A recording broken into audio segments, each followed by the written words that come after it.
આજે આપણે સેવ મમરા બનાવવાના છીએ, એકદમ ટેસ્ટી ને સ્વાદિષ્ટ. તમે જોઈ શકો છો.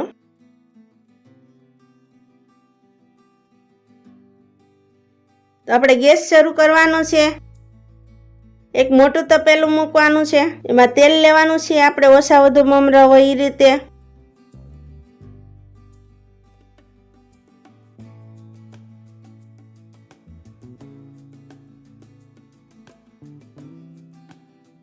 આપણે એમાં અજમાથી વઘાર કરવાનું છે.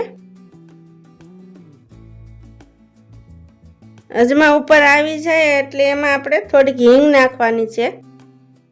થોડી હિંગ નાખી દઈશું.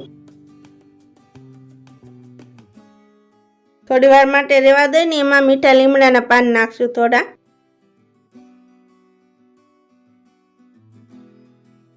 થોડી હળદર નાખશું તેલમાં તે, એટલે આપણે એકદમ મમરામાં કલર બેસી જાય. ને થોડોક વઘાર માટે મરચાંનો પાવડર. હવે આપણે મમરા નાખી દેવાના છે એમાં. એકદમ મિક્સ કરી દેવાનું છે. તમે જોઈ શકો છો. આ રીતે ફેરવતા રહેવાનું છે થોડી થોડી વારે.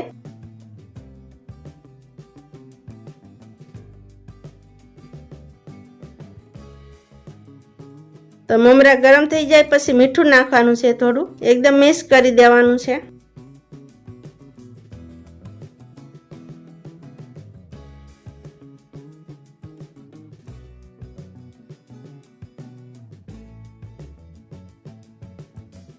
હવે આપણે ગેસ બંધ કરી દેવાનો છે. હવે આપણે ગેસ શરૂ કરશું. હવે આપણે કઢાઈ મૂકી છે, એમાં તેલ નાખવાનું છે તળવા માટે.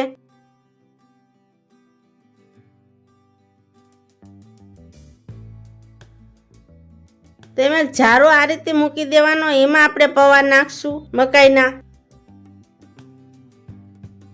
આમ ફેરવતા રહેવાના છે ને આ મમરા તળેલા છે ને ઉપર નાખતા રહેશું. તમે જોઈ શકો છો.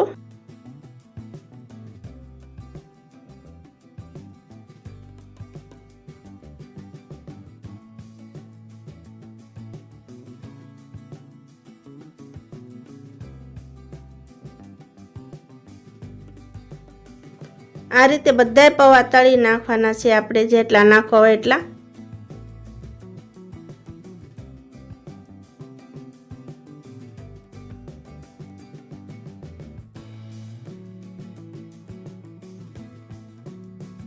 આપણે ચોખાના પૌવા લીધા છે, એ પણ જારો મૂકીને તેમાં નાખશું એટલે આપણને તળવામાં સારું પડે. તમે જોઈ શકો છો.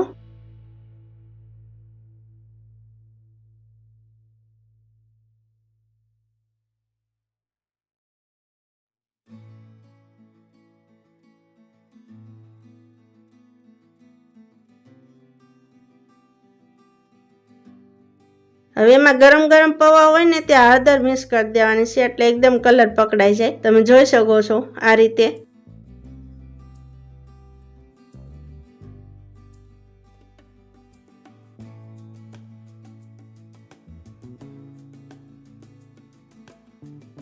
સહેજ મરચું લાલ નાખવાનું છે ગરમ પૌવા ઉપર જ, તે ઓછા વધુ તમારા ટેસ્ટ પ્રમાણે.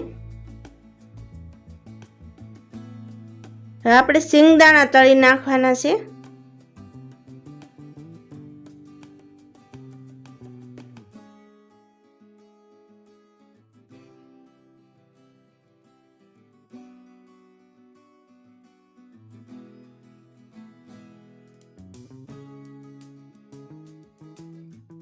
બધા સિંગદાણા આ રીતે તળી નાખવાના છે આપણે. તમે જોઈ શકો છો.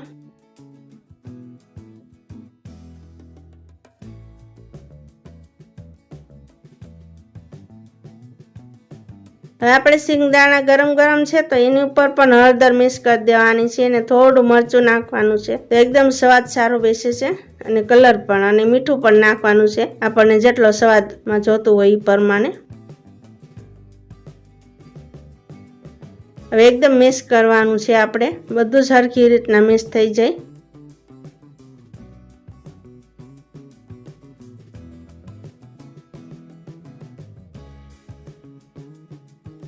હવે એમાં તીખા ગાંઠિયા મેં લીધા છે. તમને જે પસંદ હોય એ નાખવા હોય તો, નકર આપણે સેવ નાખવાની છે એમાં.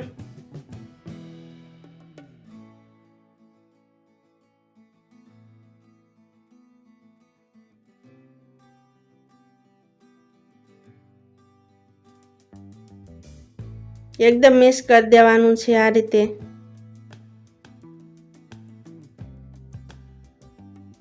તો તૈયાર છે આપણા સેવ મમરાને. આ રીતે ગરમ થાય ઠરી જવા દેવાના. પછી તમે ઠર્યા પછી એક જબલામાં ભરીને પેક કરીને ડબ્બામાં મૂકશો ને એકદમ એવો ને એવો કરકરા રહેશે.